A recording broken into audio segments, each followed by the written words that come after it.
On se retrouve dans cette session pour parler des pages en XAML. Généralement, c'est le premier élément que nous allons retrouver dans un fichier XAML. Il se peut qu'il y ait d'autres éléments comme par exemple un user control, mais de manière générale, ça va être ce type d'élément que vous retrouverez souvent. Qu'est-ce qu'une page en XAML? C'est un élément qui va occuper toute ou une partie de l'écran. C'est-à-dire que ça va être votre premier conteneur qui contiendra un ou plusieurs enfants. Elles sont classées en 6 grosses catégories qui sont le Content Page, le Master Detail Page, la Navigation Page, la Tablet Page, le Templated Page et le Carousel Page. Nous allons détailler tout de suite ces éléments. Commençons par créer un nouveau projet de type Xamarin Form.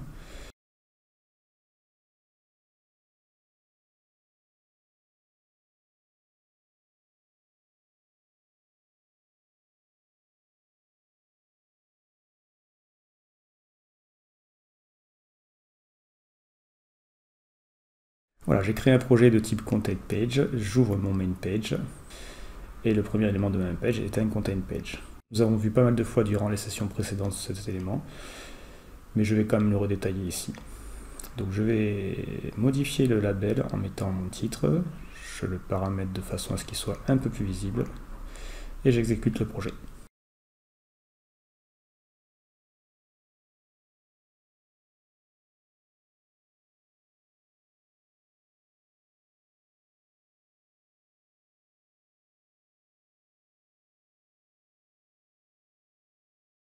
Voilà, je me retrouve donc avec un Content Page de fond blanc qui prend entièrement l'écran disponible.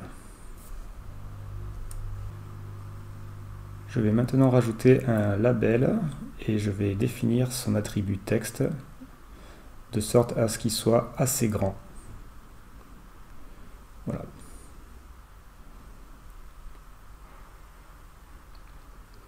Je lui définis aussi la taille de sa police.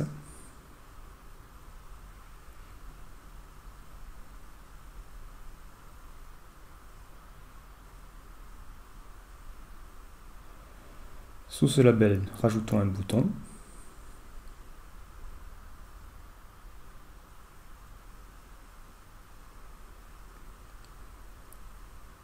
Je le centre sur les deux axes. Et terminé. Et pour terminer, rajoutons un autre label.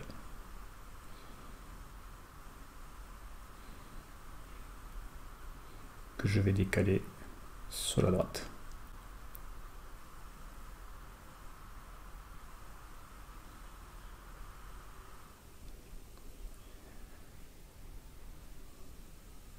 Voilà, j'exécute le projet et j'obtiens bien l'affichage demandé.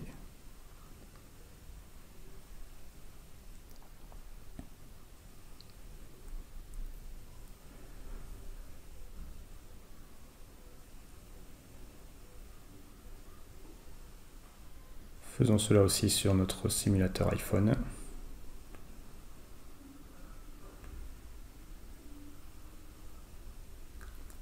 Voilà. Le Content Page sera l'élément le plus souvent utilisé dans vos projets de type Xamarin Form.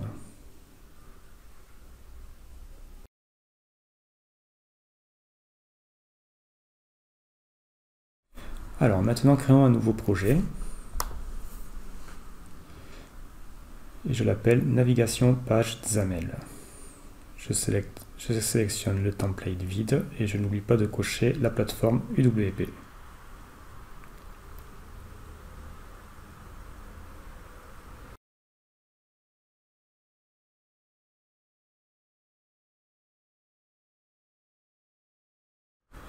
Alors dans ce projet, ce que nous serons tentés de faire, c'est de déclarer à la place d'un Content Page un Navigation Page. Mais sur Xamarin Form, cela ne fonctionne pas comme ça. En fait, notre Navigation Page va être notre premier conteneur que nous allons déclarer directement sous l'app xaml.cs. Et notre premier conteneur contiendra donc une Navigation Page qui lui-même contiendra des pages. Donc pour cela, je supprime le main page et je déclare new navigation page et qui prend comme enfant ma main page. Voilà. Il faut voir la navigation page comme un parent qui va contenir plusieurs enfants pour naviguer. Donc changeons le label maintenant par navigation page. Je vais le mettre tout en haut. Et maintenant je vais rajouter 2 boutons qui me permettra d'accéder à la navigation sur les autres pages. Donc, le premier bouton contiendra la page 1 avec un handler de type clicked qui me permettra de naviguer vers la première page. Et mon deuxième bouton identique vers la page 2. Basculons maintenant en code behind. Et sous le bouton clicked, c'est ici que nous allons mettre le code qui nous permettra de naviguer vers la page 1 ou la page 2. Pour cela, nous allons déclarer une variable type qui va nous permettre de récupérer le type vers la classe vers laquelle nous voulons naviguer. Grâce à la commande type.getType plus le nom de la classe que nous mettrons en paramètre. Pour l'instant, nous n'avons pas créé cette nouvelle page, donc je laisse ainsi.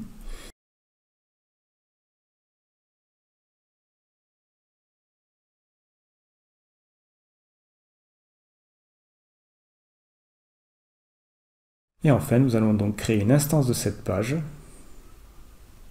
grâce à la commande activator.createInstance qui prendra en paramètre le type. Et il ne reste plus qu'à créer la partie navigation vers cette page par le biais du mot-clé await, navigation, .push A5 qui prend en paramètre la page juste au-dessus.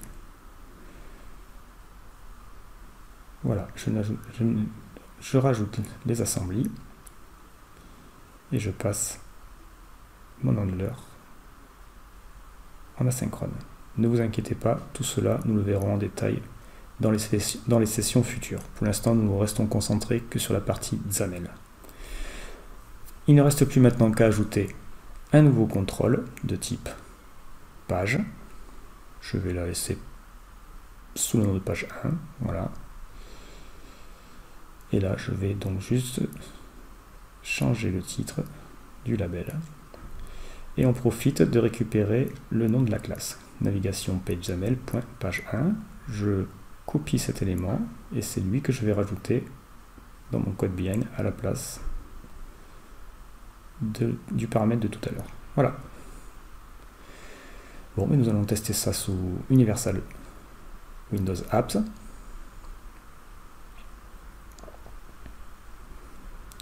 Voilà, j'ai bien ma navigation page avec 2 boutons et quand je clique sur page 1, je navigue vers la page 1. Vous remarquez qu'automatiquement, sous Windows App, une flèche de retour arrière s'affiche automatiquement car il a détecté que nous étions en mode navigation.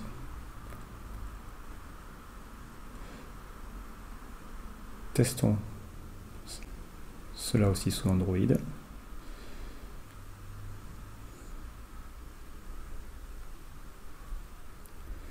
Voilà, là aussi j'ai ma navigation page avec les 2 boutons et quand je clique, pareil, le back button est là et la fonction sous Android de retour arrière fonctionne parfaitement. Voilà, voyons ça aussi maintenant sous iOS. Je sélectionne mon iPhone 8 Plus et j'exécute le projet. Et sous le simulateur de iOS, nous obtenons pareil.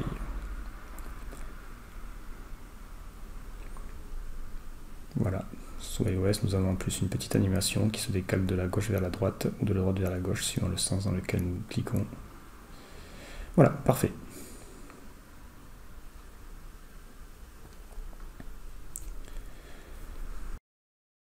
Voilà, créons maintenant un nouveau projet pour le Tabate Page XAML. Là aussi, je prends le template vide et je n'oublie pas de cocher la partie UWPlay. Alors, le Tabate Page, qu'est-ce que c'est? Ce n'est ni plus ni moins qu'un élément avec des onglets.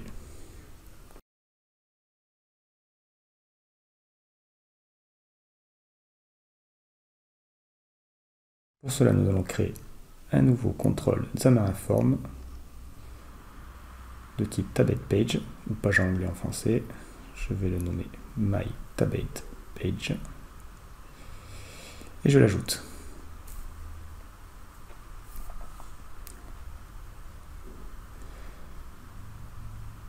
Voilà, donc on peut supprimer la main page car nous n'en avons pas besoin.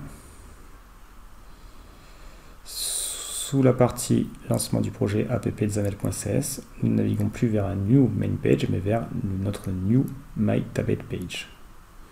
Donc le tablet page, ou page à onglet, consiste en fait à avoir une liste d'onglets et les détails pour chaque onglet. Pour cela, nous allons devoir déclarer deux choses. Donc ce que je vous propose, c'est que nous reprenions un petit peu l'exemple que nous avons vu dans les précédentes sessions grâce à notre classe de type ColoredClass qui permettait d'afficher un nom et une couleur. Pour cela, ajoutons une nouvelle classe, je l'appelle ColoredClass. Je déclare son constructeur et je vais rajouter une propriété string de type name qui contiendra le nom de la couleur et une propriété de type color qui contiendra la couleur. N'hésitez pas à utiliser les snippets de Visual Studio qui vous permettent d'aller beaucoup plus vite pour développer ce type de choses que nous allons faire souvent.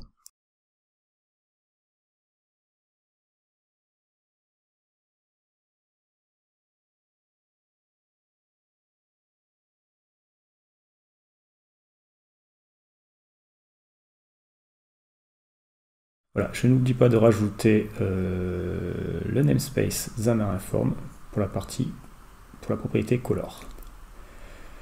Voilà, j'ai donc créé ma classe et je vais maintenant pouvoir créer des éléments de type ColoredClass dans mon TabletPage.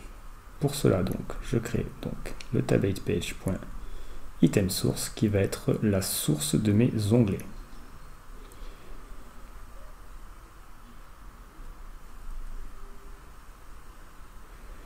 Donc rajoutons le namespace ColoredClass, donc xmlns local et le nom de notre projet, voilà.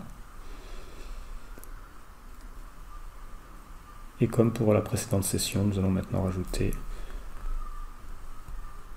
un tableau de type ColoredClass. Pour cela, nous utilisons l'attribut x2.array avec le type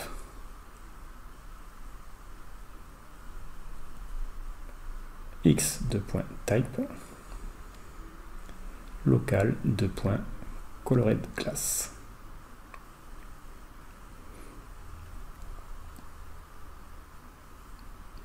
Voilà, et chaque élément va être donc de type local.coloredClass et nous rajoutons un nom et une valeur.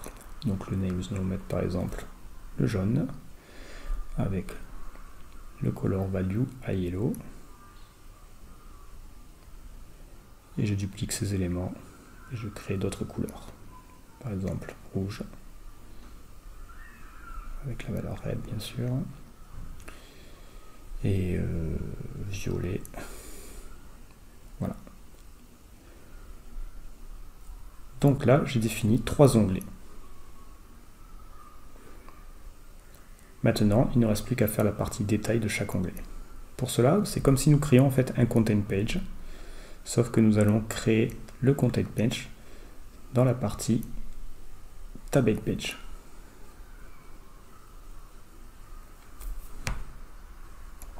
Voilà, donc item source représente la source de mes onglets, c'est-à-dire que là, j'ai déclaré trois onglets, le jaune, le rouge et le violet. Maintenant, nous allons nous occuper du design de chaque onglet. Pour créer donc le design de chaque onglet, nous allons utiliser l'attribut TabletPage.itemTemplate qui contient un attribut de type DataTemplate. Le DataTemplate en fait est un élément qui nous permet de redesigner le TabletPage. Et à partir de là, c'est comme si vous étiez sur un fichier XAML de type Content Page avec un stack layout par exemple. Donc je vais définir un content page qui contient donc lui-même un stack layout. Ça pourrait être aussi une grille, ça pourrait être directement un rectangle. Voilà, donc là il n'y a aucune restriction.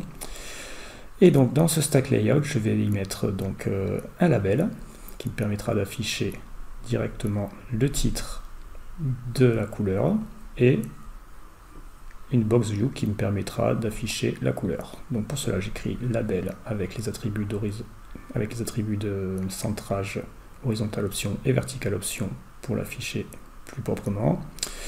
Je peux aussi redéfinir le style de police et surtout le texte. Alors le texte, vous vous rappelez, nous allons utiliser le binding qui nous permettra d'aller chercher donc la valeur de l'élément sélectionné, à savoir le name sur l'onglet sur lequel on est.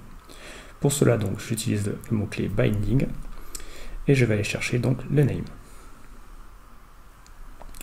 Si vous n'avez pas suivi la session précédemment sur le binding, je vous invite à aller la voir. Donc voilà pour le label, et ensuite donc notre box view. Bon, même principe, nous le centrons et nous déclarons surtout sa color bindée sur la color value. Voilà.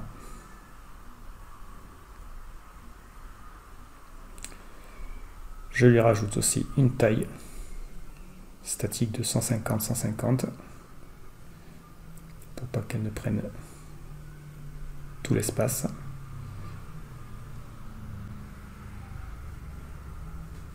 Et voilà.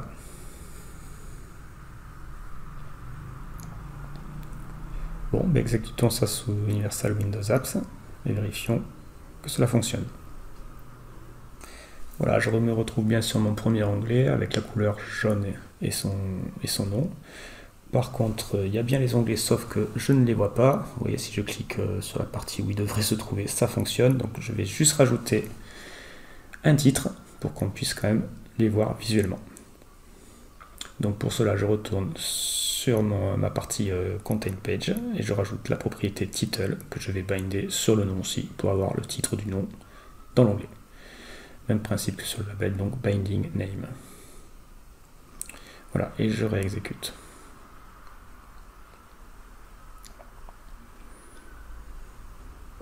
Voilà, là j'ai bien mes onglets qui apparaissent jaune, rouge, violet, et quand je clique dessus, le détail s'affiche. Nous pouvons aussi vérifier ça donc sur la partie Android.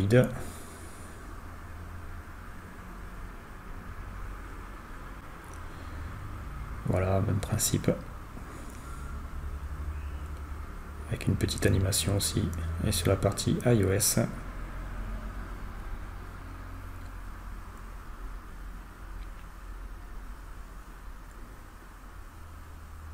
Avec une petite différence sur iOS, c'est que les titres des onglets se trouvent en bas.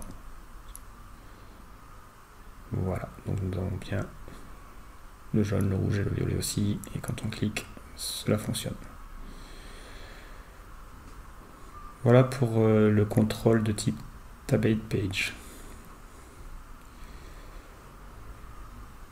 Donc maintenant, si nous voulons voir le contrôle carousel, il suffit pour cela de remplacer tout ce qui est Tabbed Page par carousel, car c'est exactement le même contrôle, sauf qu'il y a une notion de slide vers la droite ou la gauche. Donc je reste dans le même projet et je vais remplacer mes Tabbed Page par Carousel Page.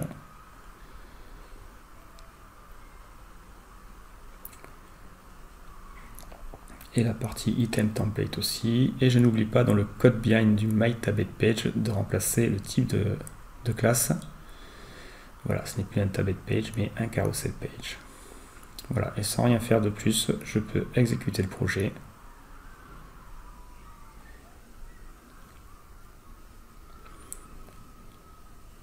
Voilà, sur iOS, je me retrouve donc avec un Carousel Page, et quand donc je slide de la droite vers la gauche, il y a un petit peu de lag, mais bon, ça fonctionne. Nous avons bien notre carrousel qui affiche les éléments. Sur Android aussi. Voilà, donc là, ça va beaucoup mieux. Voilà, et sur Universal Apps. Donc là, sur la partie Universal Apps, je n'aurai pas accès au slide de droite-gauche car je ne suis pas en mode tablette, mais en mode desktop. Par contre, vous voyez qu'il y a une notion de flèche vers la droite ou vers la gauche si on se trouve. Donc du coup, voilà, ça reproduit le slide. Donc voilà, donc le carousel page ou le tabbed page, c'est vraiment des objets identiques, c'est juste une histoire de présentation qui change. Il y en a un, c'est sur le clic des onglets, et l'autre, ça va être en slidant. Voilà. Et enfin, donc nous allons maintenant voir le dernier contrôle de type Master Detail Page. Donc pour cela, je crée un nouveau projet que je vais appeler Master Detail Page XAML.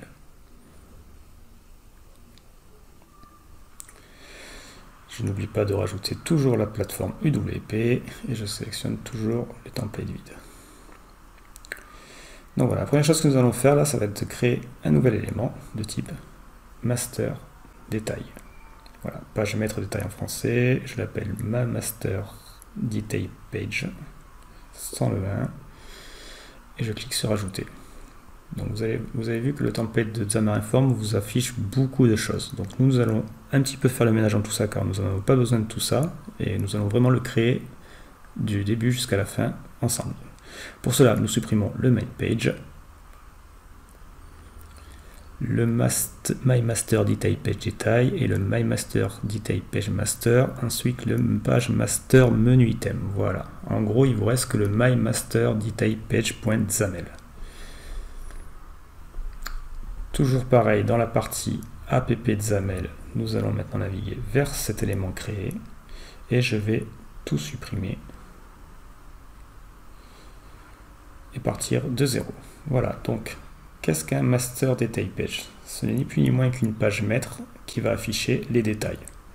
Pour cela, donc, c'est un petit peu comme l'élément que nous avons vu précédemment avec l'onglet. Il y a une notion de source et de cible, de page maître, page parente et page détail.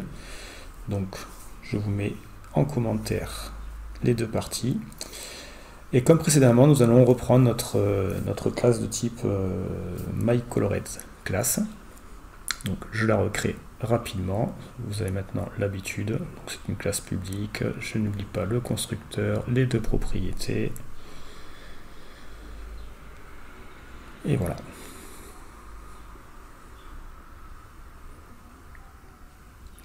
Donc la propriété name, bien sûr, et la propriété couleur de type Xamarin.Forms.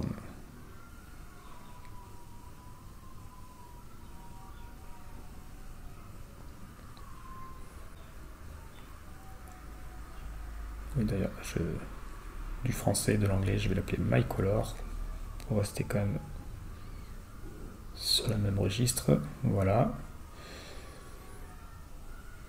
Donc, je rajoute ce namespace à ma classe Master Detail Page.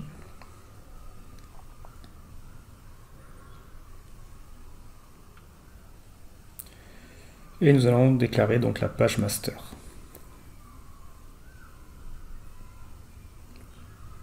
La partie master, pardon. Donc pour cela, nous allons utiliser la propriété master de notre objet Master Detail Page. Donc, la master a une propriété de type content qui va contenir donc notre fameux stack layout. Donc là, rien de nouveau, on commence à être habitué avec cette écriture. Donc, ce que je vous propose, c'est de mettre une liste qui va afficher des couleurs. Et quand nous cliquerons sur chaque élément de la couleur dans la liste, nous afficherons les détails de cette couleur. Donc pour cela, je rajoute mon contrôle de type ListView qui va contenir un item source. Cet item source est une liste de MyColoredClass. Pour cela, donc, j'utilise les choses que nous avons vues précédemment, xarray sur un type de type local de .myColoredClass et je rajoute les éléments de type MyColoredClass avec un nom et une couleur.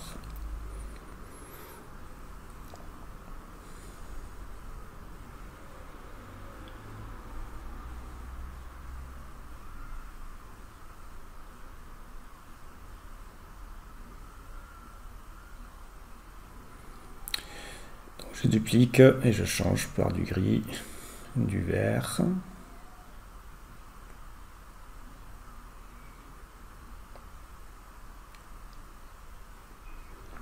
Donc là, je déclare une entry et je lui mets une couleur. Ça nous permettra de le visualiser dans la partie master plus tard. Voilà. Et plein d'autres éléments si je veux. Voilà, donc pour la partie master, c'est bon. Maintenant, occupons-nous de la partie detail. Pour cela, master detail page.detail. Et là, je pense que vous avez compris le principe, mais ça fonctionne exactement pareil, sauf que nous allons avoir une notion de binding sur l'élément sélectionné dans la liste de la master. Donc pour cela, je vais rajouter un content page qui contiendra un stack layout. Voilà. Et dedans, donc, nous allons afficher le nom de la couleur et une box view qui contiendra la couleur.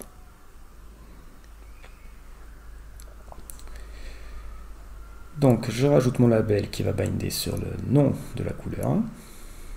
Donc texte égal, ouvrier double quote, accolade binding name. Voilà, je m'occupe de le centrer.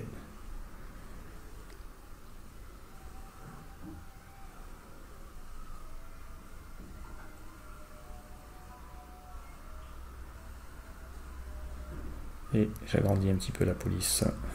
Voilà. Et notre box view qui va être bindée, elle, sur l'attribut myColor. Je n'oublie pas de lui indiquer une taille minimum de 150 en hauteur et en largeur. Et voilà. Il nous reste maintenant un dernier élément, c'est que nous allons rajouter la propriété sur la list view item tape, qui permet de dire que quand je vais taper sur un item, c'est-à-dire quand je vais soit cliquer, soit taper avec mon doigt dessus, je vais donc rabattre le volet de présentation. Alors ça me permet déjà de voir que j'ai beaucoup de choses à supprimer sur la partie code bien aussi, voilà, comme ça reste propre. Et donc pour cela, je vais rajouter la propriété isPresented à false. Cela me permettra qu'à chaque fois que je tape sur un élément, je désaffiche en gros le contenu détail. Voilà, il ne reste plus qu'à maintenant à lancer le projet. Ah, et donc j'ai une erreur. Et oui, là, une fois aussi, là j'ai encore oublié la propriété titre sur mon contrôle, donc je vais le rajouter de suite. Donc pour cela, sur le content page, je rajoute la propriété title et je vais l'appeler master page. Je réexécute mon projet et voilà, donc j'ai bien mes trois éléments à gauche et quand je clique, alors rien ne s'affiche à droite, j'ai dû oublier quelque chose. Vous pouvez voir que j'ai mon entrée en bas aussi, de type avec une couleur qui devait être à orange, je pense. Accent, oui. Alors, ah ben oui. Nous avons oublié de rajouter le binding context pour notre master detail. Donc, alors, retournons sur notre content page de notre élément master detail et rajoutons la propriété binding context. Mais pour cela, il faut d'abord que je rajoute un nom à mon list view pour pouvoir binder dessus. Donc je vais l'appeler list et dans mon content page du detail, je rajoute la propriété binding context. Donc ça, ce sont des choses que nous avons vues dans les précédentes sessions aussi. Hein. Donc c'est de la redite, mais bon, vous voyez que ça fait du bien parce que même moi je l'avais oublié. Donc la source de mon binding context va être un X de point référence sur notre liste. Voilà. Et la valeur sur laquelle nous allons binder, donc le pass égale selected item. Voilà. Du coup, notre détail va pouvoir afficher l'élément sélectionné. Je profite de rajouter aussi un titre. Je profite aussi de rajouter un titre sur le détail, mon détail, et je relance le projet.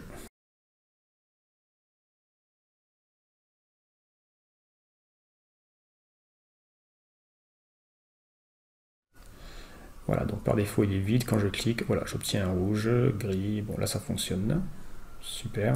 Donc maintenant nous allons vérifier ça sur Android et iOS, mais avant je voudrais juste que quand je lance le projet, par défaut, le premier élément soit sélectionné. Parce que nous avons vu qu'en lançant notre application, la première page par défaut était vide, ce qui est pas terrible. Donc pour cela, je vais juste rajouter un selected item en code behind, qui, une fois que le formulaire sera initialisé, va permettre de sélectionner le premier élément de la liste. Donc nous avons la propriété selected item que nous avons vu tout à l'heure, qui va donc être égale à notre premier élément dans l'item source. Comme c'est un tableau, en fait, nous allons donc prendre le list.itemSource entre crochets 0. Sauf que je l'écris mal, donc ça va être un list item source de type ilist qui prendra entre crochets l'élément 0. Voilà.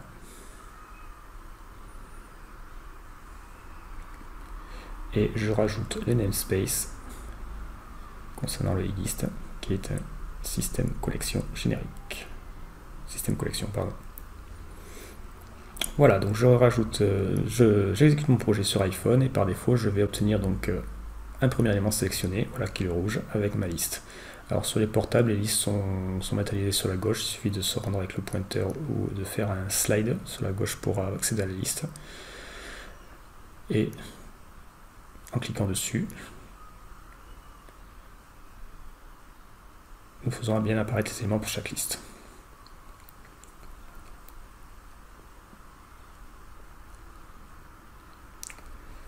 Vérifions ça aussi sur Android. J'exécute le simulateur. Et là aussi, en cliquant dessus, j'obtiens bien le rendu désiré. Voilà, nous avons vu donc les 5 types de contrôle de type page. Il nous en reste un sixième qui est le templated page. Je ne vous présente pas car il est exactement pareil que le content page. Voilà, c'est fini pour la session page. On se retrouve à la prochaine session.